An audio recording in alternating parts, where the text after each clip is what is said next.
একই কাজ দেখুন, এক একজন এক এক ধরনের ভাবে করে।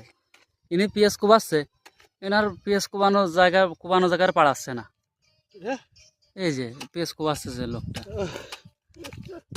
না পাড়াই পিএসটা কোবাই চলে আসতেছে। হ্যাঁ হবে হবে, সবই হবে। ও ভাই একটু কথা কই, সমস্যা কি? তাও তো মুখ বুঝো করো। কচি এবার আবহাওয়া কেমন, কি পেঁয়াজের জন্য উপকূল না কি? খুবই উপকারী। হ্যাঁ, খুবই আবহাওয়া কি ভালো? হ্যাঁ, মাঠের পেঁয়াজের অবস্থা কি?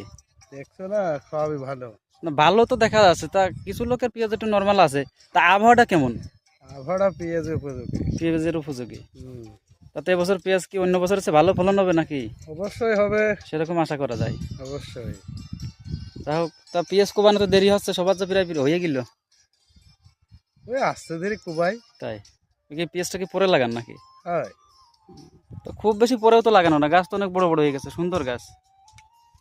হ্যাঁ, বড় হয়েছে, মনে হয় জাত ভালো। জাত ভালো, হাইব্রিড? না, এটা সুখসাগর। এটা সুখসাগর। হুম, তো সুখসাগর কি একটু নাভি করে লাগানো হয়েছে নাকি? হ্যাঁ, এই জন্য গাছটা তেমন একটা বড় হয়নি।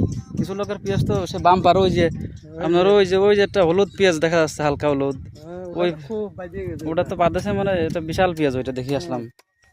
তাহলে ভাই এবার পেঁয়াজের ফলন অনেকটা বেশি হবে না গতবারের থেকে, আশা করা যায়? অবশ্যই। যাই হোক ভাই, মূল্যবান সময় দিয়ে আমার সাক্ষাৎকার দেওয়ার জন্য ধন্যবাদ।